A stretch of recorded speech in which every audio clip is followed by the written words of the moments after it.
आपाद कंठ मुरु शृंखल वेष्टितांगा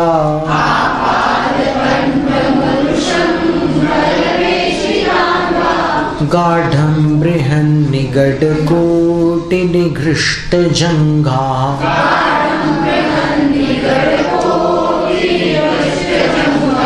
निगड नहीं बोलना है। गाढ़ं बृहन्निगड कोटि निघृष्ट जंघा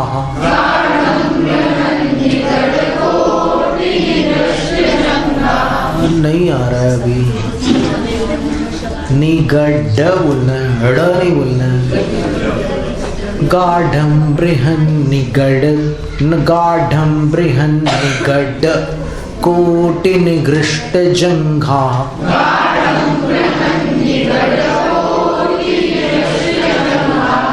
ताकत नहीं लगाना है, दिमाग लगाना है। गाढ़ं बृहन्निगड कोटि निघृष्ट जंघा।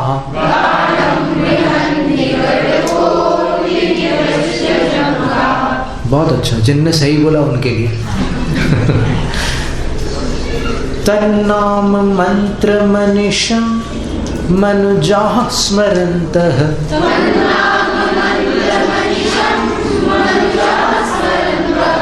सद्यः स्वयं विगत बंध भया भवन्ति।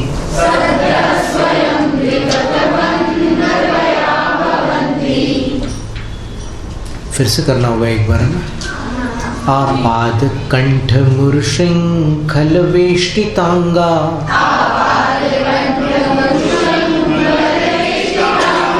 अब ये एक और समस्या हुई। मरु श्रृंखल, मरु कहाँ लिखा हुआ? मुरु बोलो फिर, मरु क्यों बोला? आपाद कंठ मुरु श्रृंखल वेष्टितांगा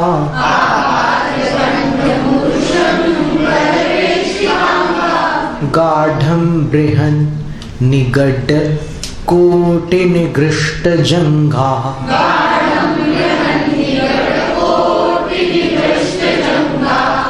बहुत अच्छी कोशिश करते हैं आप लोग, बहुत मेहनत करते हो। तन्नाम मंत्र मनिषं मनुजाः स्मरन्तः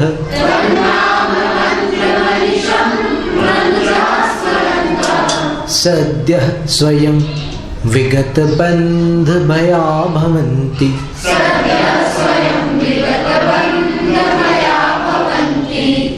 अब आचार्य मानतुंग स्वामी आदिनाथ प्रभु से कहते हैं कि भगवान मनुजाहा, मनुज का अर्थ मनुष्य होता है।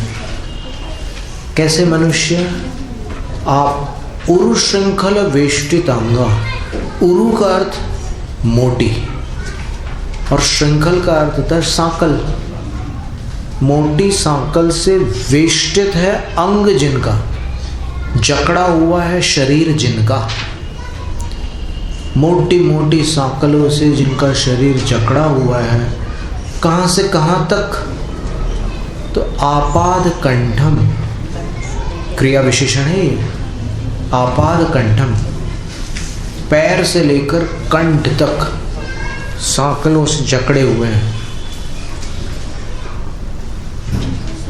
और बृहन निगड कोट निकृष्ट जंगा। बृहत का अर्थ होता है बड़ी और निगड का अर्थ होता है वो जो चेन होती है ना, तो चेन में इस तरह की कड़ियाँ होती है। देखो आप हमारे हाथ को देखिए, ये दिख रहा है, चेन ऐसी होती है ना, इस टाइप की। आपके पास की चेन होगी तो उसमें भी देख सकते हैं। तो ये इस टाइप की कड़ियाँ होती है, उसको निगड बोलते हैं। और बृहत का अर्थ बड़ी, बड़ी। और गाढ़म का अर्थ होता है खूब कसकर बांधे हुए। वो सांकल ढीली ढाली नहीं है, कसी हुई है। तो उसके कारण बृहन निकट कोटि, बड़ी बेड़ी की कोटि का अर्थ है किनारी। तो उसकी किनारी से निघृष्ट जंगाहा, जिनकी जंगाएं निघृष्ट हो गई, घिस गई है। इतना टाइट बांध दिया है किसी ने कि वो पैरों की जो जंगाएं हैं वो छिल गई है। और जंघा का अर्थ घुटने के नीचे वाला भाग होता है, पिंडली बोलते हैं उसको। और जांग जो होती है वो पैर से ऊपर होती है, घुटने से ऊपर होती है। जांग ऊपर होती है, जंघा नीचे होती है। लेकिन लोगों को बोलने में बड़ा अच्छा लगता है, जांग को जंघा बोलते हैं। बहुत से लोग हैं जो जांग को जंघा बोलते हैं, लेकिन वैसा नहीं है। जांग ऊपर वाला भाग है, जंघा नीचे वाला भाग है। तो ये पिंडलियाँ उनकी कसाव के कारण, जंजीरों की कसाव के कारण छिल गई है, निगृष्ट हो गई, घिस गई है। ऐसे मनुजाहा तन्नाम मंत्रम अनिशम स्मरन्तः, आपके नाम रूपी मंत्र का अनिशम, अनिशम का अर्थ होता है रात दिन, निरंतर, बिना रुके, स्मरन्तः, स्मरण करते हुए, सद्यः, सद्य मराठी में सद्य का अर्थ क्या होता है? अभी। अच्छा, और यहाँ पर सद्य, संस्कृत में सद्य का अर्थ होता है तत्काल, तत्काल। अभी को तो आता भी बोलते हैं ना मराठी में, लगेज भी बोलते हैं, आता भी बोलते हैं ना।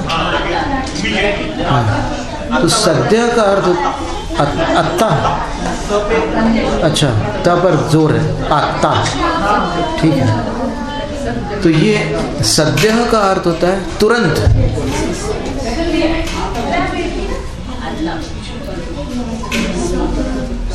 और स्वयं का अर्थ होता है अपने आप। स्वयं का अर्थ होता है अपने आप, ऑटोमेटिक। विगत बंध भया भवंती, वो जो बंधन का संकट आया था, संकट को भय भी बोलते हैं, तो बंधन का जो संकट आया था उससे विगत हो जाते हैं, पार हो जाते हैं, छूट जाते हैं। अब आप कहोगे कि ऐसा कैसे पॉसिबल है? अब कोई बाहर से लॉक करके चला जाए और अपन यहाँ भक्तामर पढ़ने लग जाओ और भगवान का नाम निरंतर, भगवान का नाम अपने आप में मंत्र है। जय जय आदिश्वर स्वामी, ये तो कीर्तन हो गया। आदिनाथाय नमः, आदिनाथाय नमः। वृषभदेव वृषभदेव वृषभदेव वृषभदेव वृषभदेव वृषभदेव, ऐसे बार बार बोलते रहेंगे तो क्या ताला खुल जाएगा? पता नहीं है ना। ये बहुत सही उत्तर है, क्योंकि अभी आप ये नहीं कह सकते कि खुलेगा कि नहीं खुलेगा, पता नहीं। ये अच्छा उत्तर है। अब इसके हम आपको कुछ उदाहरण बताते हैं, 2 उदाहरण बताते हैं। सागर में एक सुरेश जैन जी हैं,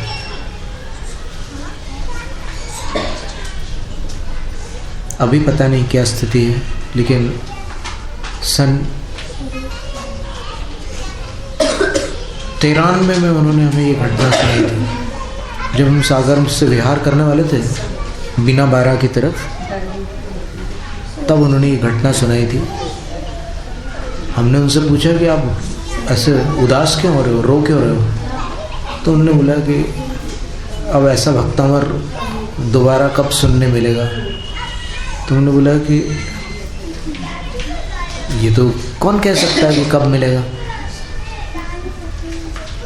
तो बोले कि इससे मेरी घटना जुड़ी हुई है। बोले क्या घटना जुड़ी हुई है?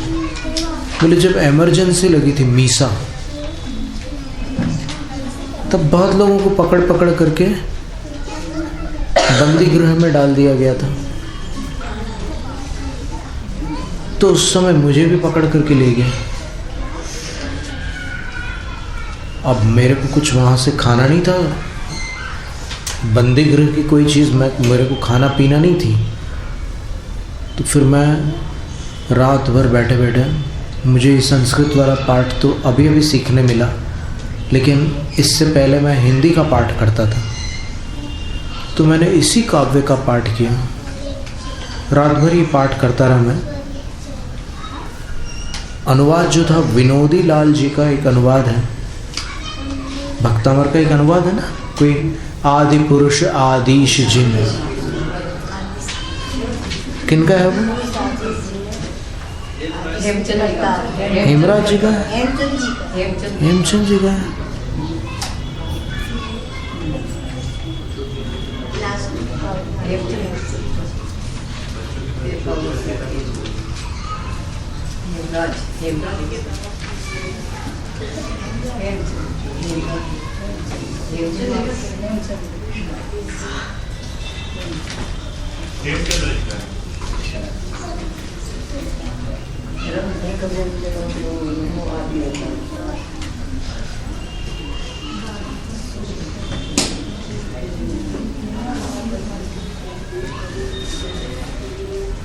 कवि श्री पंडित हेमराज नाम लिखा हुआ है, हेमराज।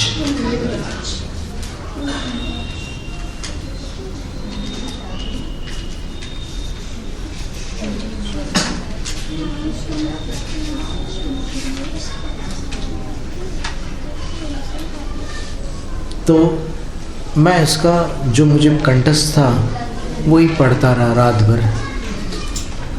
पाँव कंटते जकड़ बांध साकल अति भारी, गाड़ी बेड़ी पैर माही जिन जांग बिदारी। भूख प्यास चिंता शरीर दुख जे बिल ल्याने, शरण नाहि जिन कोय भूप के बंदी खाने। तुम सुमिरत स्वयमेव ही बंधन सब खुल जाहि, छिन में ते संपत्ति लहे चिंता भय विनसाहि।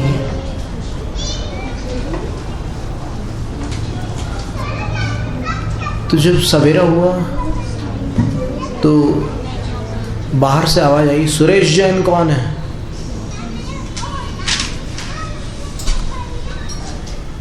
तो मैं उठकर गया कि जी मैं सुरेश जैन हूँ। तो फिर बोले कि वहाँ से ऊपर से ऑर्डर आया कि आपको हम गलती से लाए, तो आपको सम्मान सहित यहाँ की गाड़ी में, सरकारी गाड़ी में आपके घर हम पहुँचाते हैं। तुमको घर पहुँचाते।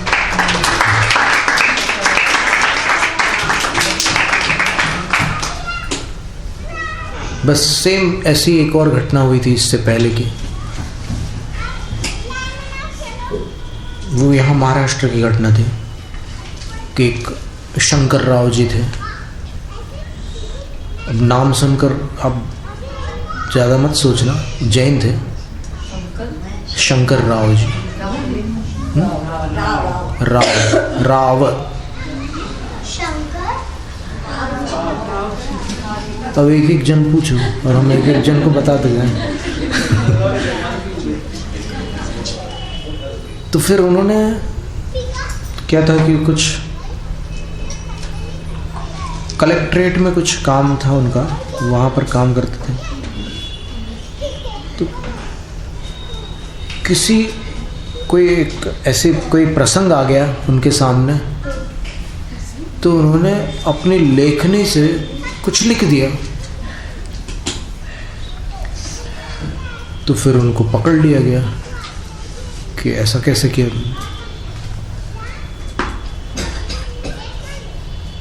तो फिर वहाँ पठान लोगों को उन्होंने सौंप दिया कि भैया तुम संभालो इसको, सवेरे अगर ये जीवित बच जाए तो फिर हम लोग देख लेंगे क्या करना है।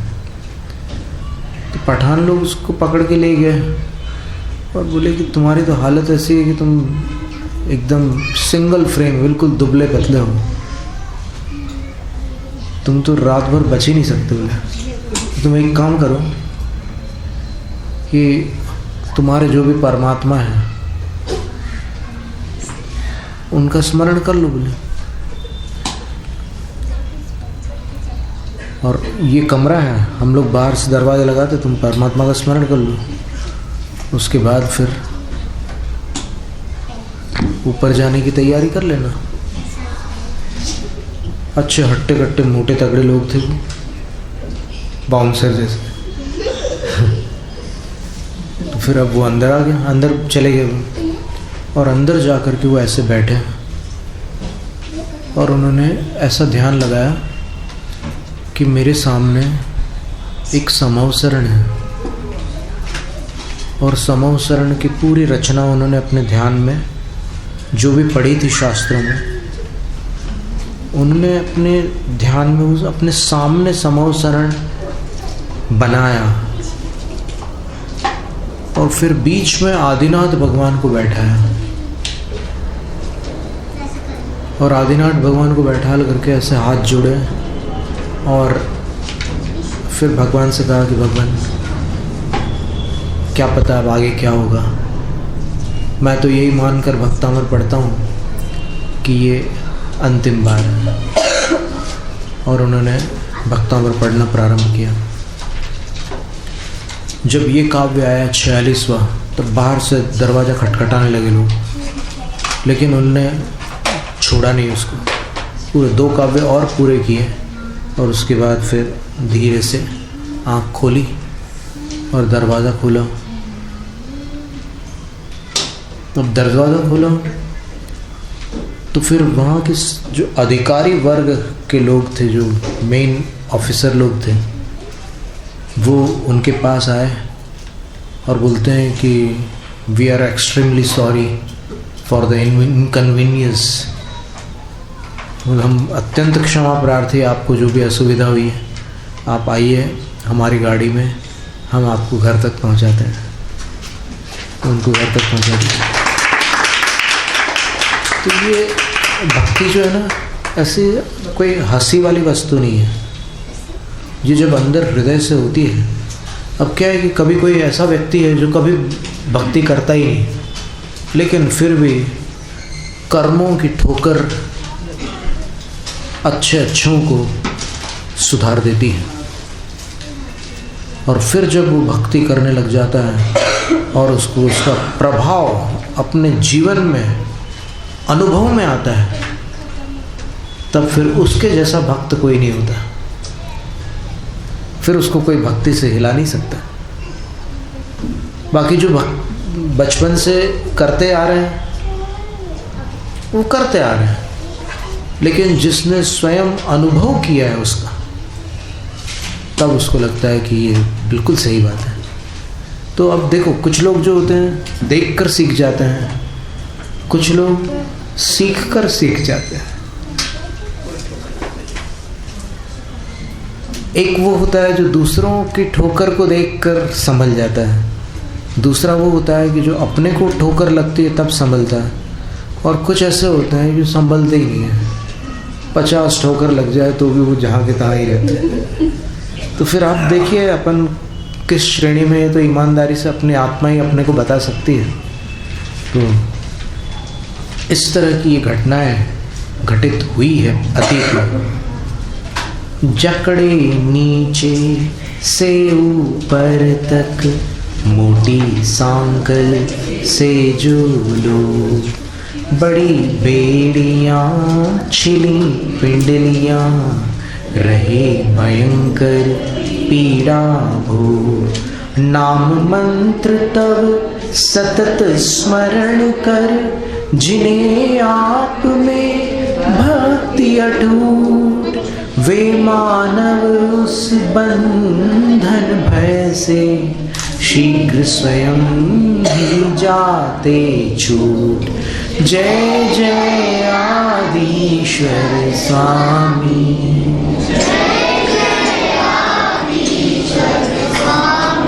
जय जय आदिश्वर स्वामी।